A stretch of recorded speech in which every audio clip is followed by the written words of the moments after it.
Kita berharap perusahaan-perusahaan itu menyisihkan lah sebagian keuntungannya, royaltinya yang sudah banyak mengeruk sumber daya alam di Kaltara ini itu untuk kemajuan di desa ya. Kita berharap perusahaan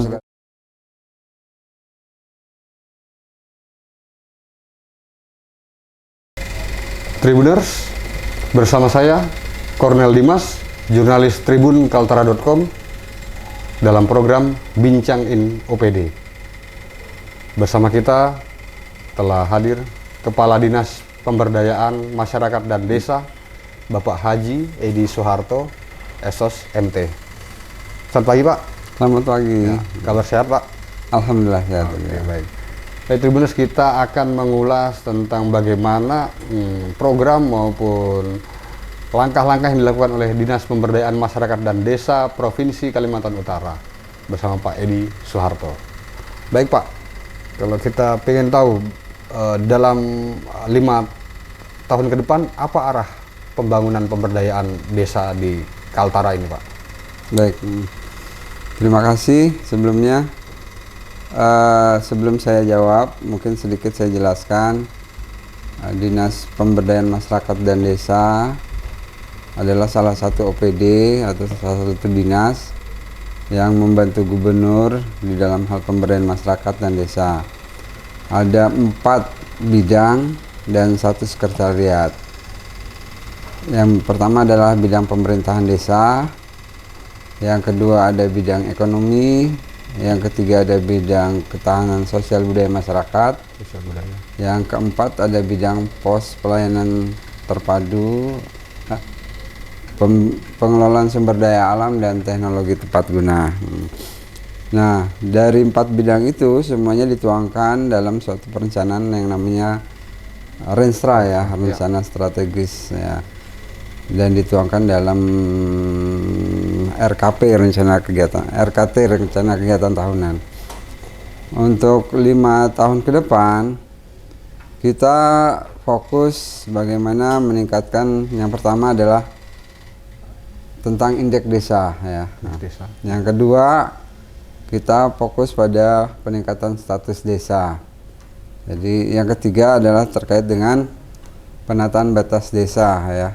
Jadi karena masih banyak masalah-masalah itu.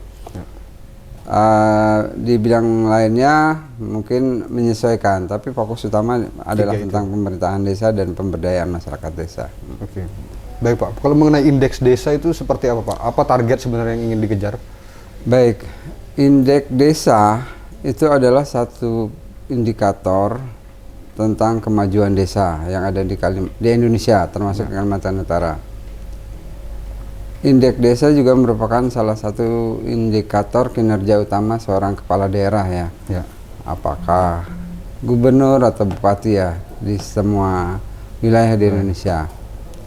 Nah, wilayah untuk Kalimantan Utara, indeks desa kita cenderung meningkat ya, untuk desa-desa yang statusnya berkembang, maju dan mandiri, dan semakin menurun status desa yang statusnya sangat tertinggal dan tertinggal. Jadi ada 5 kategori ya. Sangat tertinggal, kemudian tertinggal, berkembang, maju dan mandiri. Ya. Itu semakin tahun semakin meningkat. Oke. Kalau mungkin di klasifikasi antar kabupaten kota dari 5 kategori ini desa ini paling banyak yang masih menjadi PR untuk desa tertinggal wilayah mana Pak? Baik. Jadi di Kalimantan Utara ada 4 desa. Yang pertama adalah Bulungan ya. Yang paling sedikit KTT sebenarnya. KTT Kabupaten Tanah Tidung ada 32 desa. Kemudian yang kedua Bulungan. Itu ada 74 desa. Kemudian yang ketiga itu Malinau 109 desa. Yang terbanyak itu Nunukan 223 desa. Nah, yang terbanyak desa tertinggalnya adalah di Nunukan ya. Yang lainnya mengikuti jumlahnya. Faktor apa itu Pak di Nunukan? Apa memang perbatasan dan susah terjangkau dari kota? Jadi ada 6 dimensi di dalam mengukur indeks desa ya. Yang pertama adalah dimensi ekonomi, Ya. yang kedua sosial, ketiga lingkungan hidup, keempat aksesibilitas, Aksesibilitas. yang kelima tata kelola pemerintahan. Satu lagi saya lupa ya. Ada 6 kalau nggak salah. Nah, tata kelola. Jadi itu semua diukur ya. Ada beberapa pertanyaan kuesioner yang harus diisi oleh pemerintah desa setempat ya. Misalnya dimensi sosial, apakah sudah tersedia sekolah, apakah sudah tersedia sarana kesehatan dan sebagainya. Fasilitas umum Pak ya. Semua. Demikian juga dimensi ekonomi. Kalau ekonomi misalnya apakah ada BUMDes, apakah ada pasar desa dan sebagainya. Semakin tinggi skornya maka itu semakin tinggi juga status desanya ya. Dan kalau semakin sedikit ketersediaan fasilitasnya, maka itu juga menunjukkan status desanya tertinggal gitu ya. Ya, umumnya sih ya. Memang daerah-daerah yang berada di perbatasan dan daerah pedalaman. Nah, itu memang sejalan seperti itu ya. Jadi kondisi ketersediaan fasilitas kurang, akhirnya tertinggal aja. Tapi untuk desa sangat tertinggal sudah nggak ada. Oh, sangat tertinggal sudah nggak ada. Nah ini Pak, kalau kita lihat progresnya, karena mungkin Bapak masuk di dinas ini sejak 2021 ya? Ya, saya pindah menjabat di sini November 2021. Oke, baik. Dari tahun itu, progres tentang status desa ini yang Bapak rasakan sendiri? Ya. Perubahannya? Ya,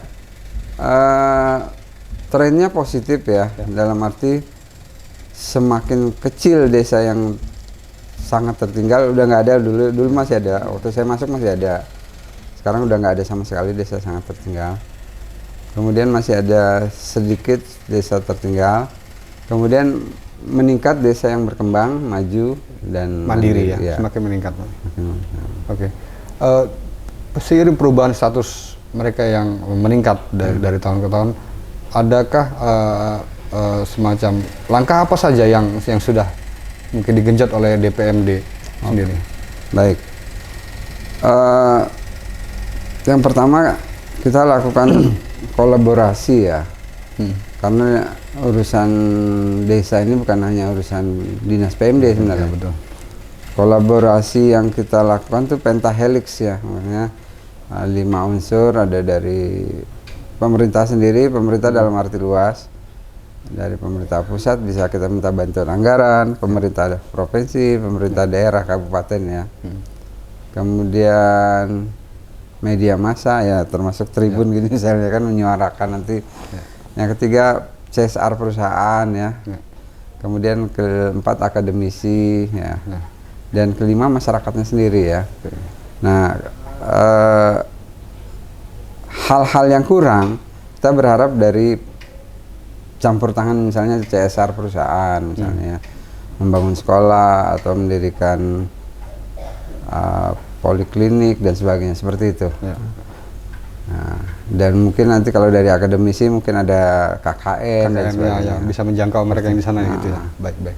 Pak, mungkin ini Tribuners pengen tahu nih bagaimana sih sebenarnya kondisi real desa-desa di Kaltara, karena Bapak mungkin pengalaman di lapangannya kan banyak. Nah, Bapak bisa ceritakan mungkin perkembangan kita ketika Bapak dulu meninjau ke desa mungkin yang tertinggal, lalu Bapak juga meninjau lagi dan dia sudah berkembang seiring waktu, sudah meningkat statusnya. Bagaimana Pak? Bisa ceritakan desa mana yang pernah Bapak kunjungi dan perkembangan mereka seperti apa gitu? Baik. Ada karakteristik ya, desa-desa yang cepat berkembang, ada juga yang lambat ya. Umumnya desa yang cepat berkembang itu daerah pantai, daerah pesisir ya. Pariwisata, karakter pariwisata. Ya, contohnya di Sebatik itu desa pemekaran cepat juga berkembangnya ya. Jadi ada desa induk karena terlalu luas wilayahnya, akhirnya dimekarkan ya. Itu lebih cepat berkembang. Dan, ada juga, dan ketika dimekarkan dia berkembangnya cepat gitu Pak? Ya, cepat. Hampir sama dengan desa induknya ya. Ada dampak. Kemudian ada desa yang karakteristiknya lambat berkembang ya. Ada sebutannya di dalam, kita ada 2 status penilaian desa ya. Yang satu indeks desa, yang satu tuh adalah Prodescale dan FDescale ya. Prodescale itu kepanjangan dari profil perkembangan desa, dan FDescale itu evaluasi desa dan kelurahan. Jadi setiap tahunnya kita nilai gitu ya. Profil desa dan itu banyak parameternya, beratus parameternya. Kalau indeks desa tadi cuma 6 parameter, tapi di bawahnya itu ada sub indikator lagi. Jadi ada 2 kategori. Jadi daerah-daerah yang pedalaman atau perbatasan itu sedikit sulit berkembang ya, karena ya keterbatasan akses, yang kedua faktor geografis dan sebagainya. Ada nggak pengalaman Bapak pernah melihat atau merasakan desa ini tahun lalu ketika saya kunjungi masih seperti ini biasa, tapi ketika saya berkunjung, ternyata sudah masif, lumayan. Desa yang pernah saya kunjungi yang agak sulit dijangkau tuh ya, seingat saya dulu Krayan ya. Krayan kita harus naik pesawat ke sana. Beberapa kali ya transportasi Pak ya, bisa langsung. Dan tidak ada akses darat ya. Itu di Desa Krayan Induk, di Kecamatan Krayan Induk ya, nama desanya saya lupa. Waktu saya datangi ya itu kondisi jalanan ya memang agak susah ya. Jalan memang faktor dari pemerintah juga ya, artinya dari pemerintah pusat juga harus membangun jalan ya, dan sebagainya. Kemudian desa yang mana lagi yang saya perhatikan ya? Kalau ya itu hampir sama seperti yang saya katakan tadi, desa-desa pesisir itu lebih cepat berkembang, daerah pedalaman agak susah. Ya. Oke, baik. Itu tantangan tersendiri Pak ya. Nah Pak, berikutnya tantangan dari segi perangkat ya, aparatur desa, karena kita terdiri dari banyak desa dan itu wilayahnya juga bervariasi kan, ada yang bisa terjangkau dan tidak. Seberapa sulitnya DPMD untuk apa ya, mungkin untuk program yang dapat mengembangkan kemampuan dari aparatur desa? Oh ya, baik. Peningkatan kapasitas aparatur desa ini bagian dari pemerintahan desa juga ya, karena leading core-nya kita di PMD adalah masalah pemerintahan desa. Itu memang sangat urgen ya, sangat penting, sangat urgen untuk meningkatkan pengetahuan dan keterampilan mereka ya, wawasannya. Terus terang secara klasik masalah dana ya, kalau kita mau mengadakan seluruhnya itu tidak mungkin ya, karena ada 447 desa misalnya ya, kali 7 orang aja satu desa, hampir 2.800 ya, atau 28.000 ya, aparatur desa yang 447 kali 7 orang, dan itu sangat besar biayanya ya. Kita pernah melakukan tahun-tahun sebelumnya, tapi dengan APBD kita, APBD Kaltara, kita hanya mampu paling 50 sampai 100 orang. Itu BIMTEK Pak? BIMTEK ya bentuknya.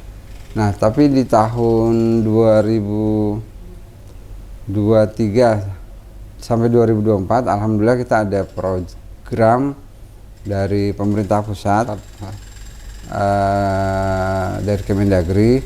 Itu nama programnya P3PD, program pemberdayaan dan pengembangan ya, pembelajaran lah intinya untuk meningkat P3PD. Nah, itu bantuannya dari APBN. Nah itu sangat membantu ya, hampir separuh desa di Kaltara itu aparaturnya kita latih ya, kita latih. Ada yang di Tarakan, ada yang di Tanjung Selor, ada beberapa kelas ya. Terus itu tatap muka klasikal ya, dengan narasumber dari dari staf kami juga yang sudah dilatih sebelumnya. Kemudian ada di tahun 2024 akhir itu ada juga P3PD, program pembelajaran,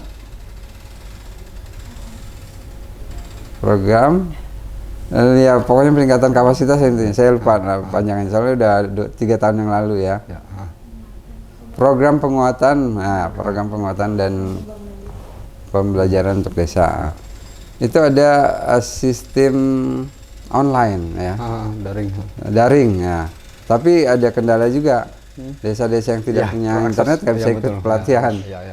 Itu juga repot lagi. Lumayan ya, banyak yang kita latih seperti itu. Oke, baik Pak. Kita beralih ke tentang pemberdayaan ekonomi ya, ekonomi desa itu mungkin ada BUMDes. Nah, bagaimana peran dari Dinas PMD sendiri untuk menggenjot BUMDes di masing-masing desa? Ya. Kita memang peran Dinas PMD sebenarnya adalah memajukan BUMDes ya. Bukannya koperasi sebenarnya, karena koperasi itu bukan ranahnya kita. BUMDes itu wajib sebenarnya setiap desa itu satu BUMDes ya. Tapi ada BUMDes yang memang tidak aktif ya, tidak aktif. Ada juga BUMDes yang aktif dan berhasil ya. Dan BUMDes juga harus memiliki badan hukum, harus terdaftar di Kemendes, Kementerian Desa ya.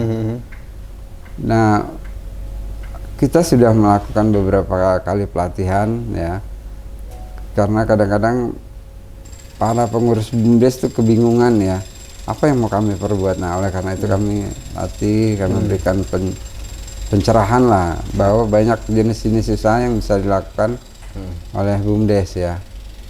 Dan alhamdulillah di tahun 2023 kalau nggak salah ya, waktu acara Hari BUMDes di Bintan ya, itu BUMDes kita ada yang berhasil masuk mendapatkan penghargaan dari Kemendes sebagai badan usaha milik desa yang cepat tumbuh berkembang ya. Oh gitu. Nah, itu nama BUMDesnya Badan Usaha Milik Desa Pagasidan Danakan dari Desa Mangkupadi. Mangkupadi. Nah, sama Desa Malinau ya gitu, Pak. Itu apa yang mereka Pak? Apa mereka berdayakan di desanya, Pak? Iya. Khusus di Mangkupadi mereka menangkap peluang dengan adanya KIPI. BUMDes itu kemudian membuka usaha misalnya cleaning service ya. Jadi jasa-jasa cleaning service itu dari BUMDes ya. Kemudian catering untuk pabrik-pabrik di KIPI. Yang ketiga rental ya, rental. Berarti benar-benar masyarakat intinya terlibat ya di situ. Iya, jadi membuka lapangan pekerjaan juga buat masyarakat dan meningkatkan ekonomi desa. Kemudian yang keempat wisata pantai mereka kelola juga. Jadi seperti itu ya. Hanya itu akhirnya mereka cepat tumbuh berkembang. Sebenarnya setiap kabupaten hampir ada ya di KTT itu ada perusahaan, ada BUMDes juga menangkap peluang adanya perusahaan batubara di sana.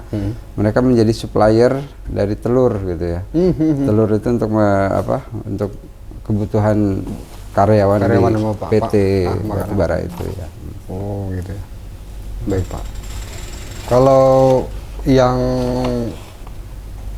pertanian begitu, perkebunan gitu ada nggak Pak BUMDes? Yang memang udah baik lah pertumbuhannya. Untuk pertanian, perkebunan ada juga sih ya. Terutama BUMDes yang mengelola pertanian hidroponik ya. Hidroponik. Ya. Jadi ada media tanam yang tidak harus media tanah biasa, tapi pakai kokopit ataupun dari akar pakis itu bisa. BUMDes itu mengembangkan itu. Komoditasnya sih memang sederhana, misalnya cabai, tomat, tapi itu penting kan. Cabai kan mahal, mahal ya, seperti itu. Sayur-sayuran ya. Sayur-sayuran tidak skala besar enggak, tapi ya seperti itu. Bawang merah seperti itu. Oke, baik. Selanjutnya apalagi Pak yang perlu mungkin dari DPMD Kaltara ini dalam langkah ke depannya yang perlu untuk digenjot lagi terhadap desa ini? Ya, mungkin untuk kedepannya kita berupaya menyelesaikan masalah batas desa ya. Dari 447 desa itu yang kita baru seperempatnya kayaknya. Ya, jadi masih 3/4 batas desa yang belum clear ya. Bisa dikatakan clear itu apabila sudah ada peraturan bupati atau SK bupati yang menyatakan antara batas desa satu dengan batas desa satu sudah tidak ada sengketa, itu yang dimaksud clear ya. Dan itu sudah diakui oleh BIK, Badan Informasi Geospasial ya, dan Kemendagri. Nah itu kalau udah disahkan, divalidasi, itu dinyatakan. Yang kedua adalah terkait dengan pembinaan ya, pembinaan Prodeskel dan FDeskel.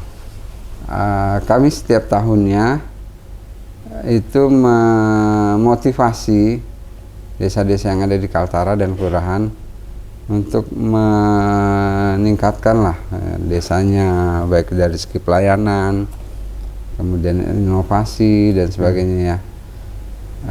Dan kita berikan reward ya, penghargaan berupa piala, piagam, dan uang pembinaan yang setiap tahunnya diberikan oleh Pak Gubernur di acara 17-an gitu ya.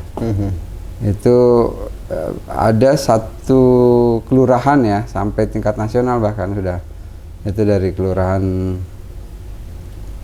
Pamusian ya, Tarakan. Nah, jadi kita mediasi, kita fasilitasi ya, sampai ke tingkat nasional. Nah, tahun ini kita sudah melaksanakan pembinaan dalam bentuk penilaian lomba dan verifikasi lapangan. Itu desa yang kita usulkan di tingkat nasional, mengikuti nasional ya. Nasional juga sebenarnya dibagi kategori ya. Kita dibagi menjadi kategori 3, kategori regional Kalimantan dan Sulawesi. Jadi seluruh desa dan kelurahan yang ada di Kalimantan dan Sulawesi itu diadu ya, mana yang terbaik gitu. Ya. Nah, kita ada desa dari Kaltara, desa Sebidai. Nah, Sebidai itu di Kabupaten Tanah Tidung. Dan kelurahannya tuh Kampung Pat, Tarakan. Mudah-mudahan nanti penilaian dari tingkat nasional itu bisa dapat nominasi ya. Seperti itu. Kemudian hal lainnya yang kita menonjol di beberapa tahun sebelumnya tuh ya, adalah tentang inovasi teknologi tepat guna ya, TTG. Itu kebetulan ada bidangnya juga, ada ranahnya. Itu bahkan kita sampai ke tingkat nasional juga. Waktu acara di Lombok, Mataram tahun 2024, kita itu juara satu ya kalau nggak salah ya, karena meraih 2 penghargaan kategori. Pertama adalah tentang inovasinya, yang kedua tentang pelayanan teknologinya, Posyanteknya. Nah, inovasinya itu dari Tarakan ya, berupa alat pendeteksi kebocoran gas. Kebocoran gas kompor gitu ya. Jadi bentuknya kecil kayak modem, itu dideteksi. Yang kedua, Posyanteknya yang juara satunya itu adalah pos pelayanan teknologi dari Desa Sempayang, Kabupaten Malinau. Itu yang meraih tingkat nasional. Itu kalau itu tepat guna itu berarti mereka berinovasi sendiri dengan bantuan berbagai macam ini, menghasilkan ini Pak ya, teknologi yang bermanfaat gitu ya. Betul. Jadi kita memang salah satu program Dinas PMD adalah merangsang atau memotivasi masyarakat untuk menciptakan inovasi, dan kita beri award berupa piagam, hadiah, dan uang pembinaan ya. Tahun ini udah kita laksanakan juga penilaian TTG. Sebenarnya ada Selain dari Prodeskel dan FDeskel atau Lomba Desa dan Kelurahan, ada penilaian TTG dan Posyantek. Yang ketiga ada penilaian BUMDes juga ya. BUMDes yang kita beli reward juga. Tujuannya sebenarnya bukan semata-mata memberikan penghargaan, tapi tujuannya memancing masyarakat untuk maju ya, BUMDesnya, TTG-nya, desanya seperti itu. Jadi ibaratnya kalau ada apresiasi dari ini, diharapkan desa-desa yang lain, BUMDes yang lain juga bisa ngikutin, gitu, bisa ngikutin, bisa mencontoh. Oh, baik. Oke Pak, apa harapan Bapak ini terhadap desa-desa yang ada di Kaltara ini, atau apa cita-cita Bapak lah untuk kedepannya terhadap pemberdayaan desa? Harapan saya sebenarnya desa-desa yang ada di Kaltara, yang pertama kalau bisa mereka mengarah ke desa yang smart village ya, desa digital ya. Kemudian mereka bisa memasarkan produk BUMDesnya melalui e-commerce gitu ya. Jadi tidak harus tatap muka, jadi pakai digital udah bisa pasarkan produknya. Itu harapan saya, mimpi saya. Desa-desa di Kaltara tidak kalah dengan desa-desa di Jawa. Tapi Bapak lihat itu ada potensi di kita? Ada. Besar, seperti daerah Sebatik ya.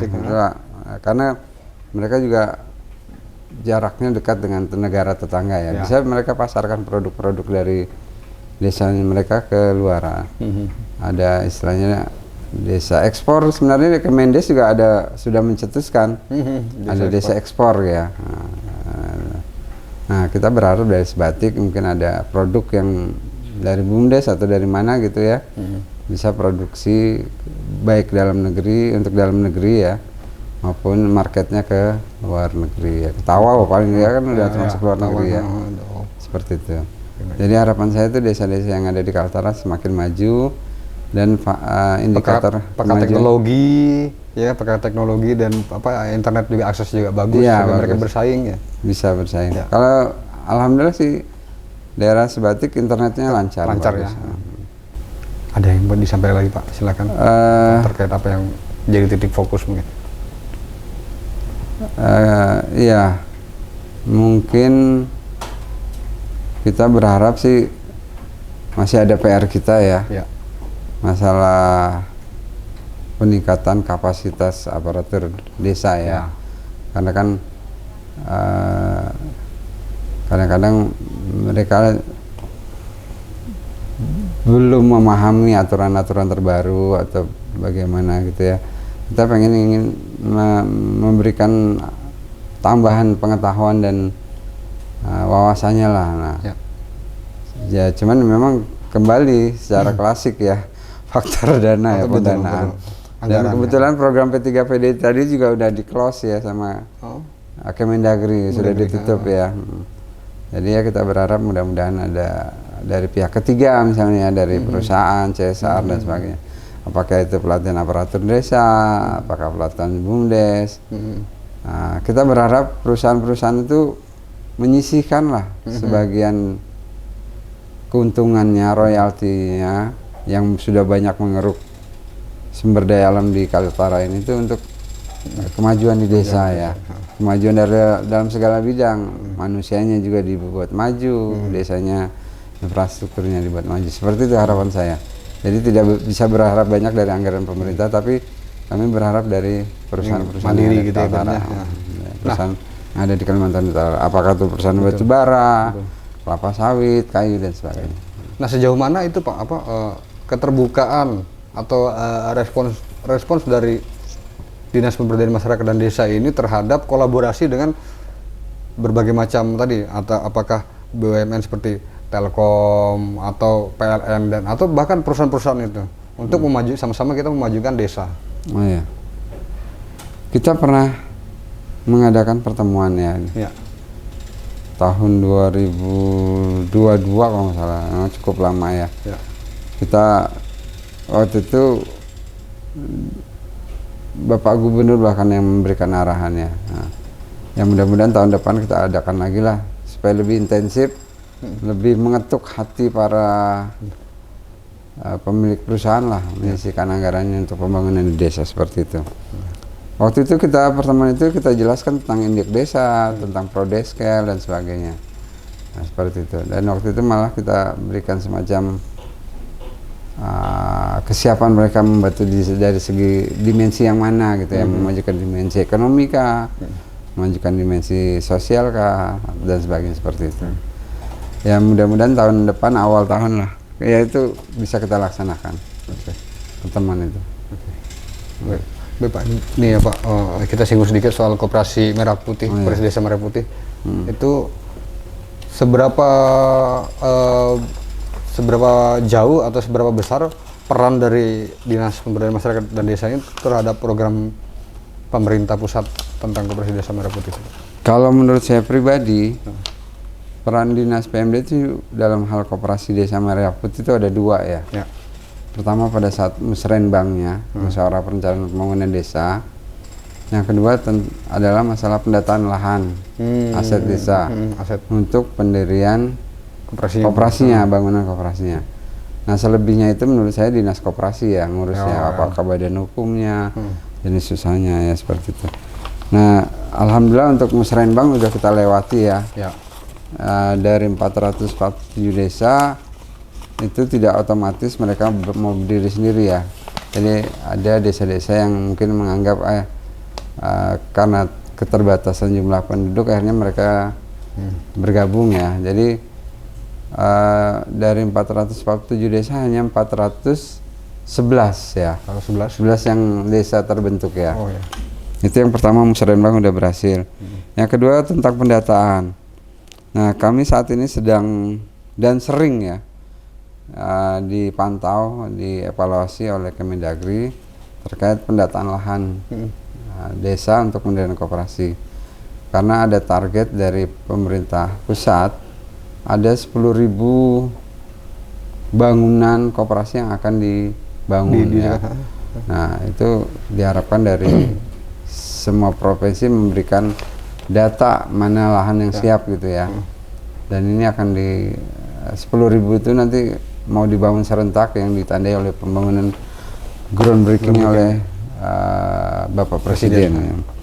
Nah untuk Kaltara sendiri ada beberapa data yang sudah kami himpun ya teman-teman di bidang Pemdes dan juga bidang ekonomi. Itu Kabupaten Nunukan untuk desa yang sudah mendata lahannya itu ada 52 ya. 52 data desa, data lahan desa yang siap dibangun ya. Dari 232 desa. Kemudian Bulungan 10 ya. 10 lahan desa yang sudah disiapkan dari 7. Kemudian Malinau itu ada 50 desa yang telah mendata lahan yang akan siap dari 109. Dan terakhir Tanah Tidung itu ada 12 ya dari 32 desa. Cuman Tarakan belum masuk datanya. Tarakan tuh kita ketahui sendiri adalah satu pulau ya.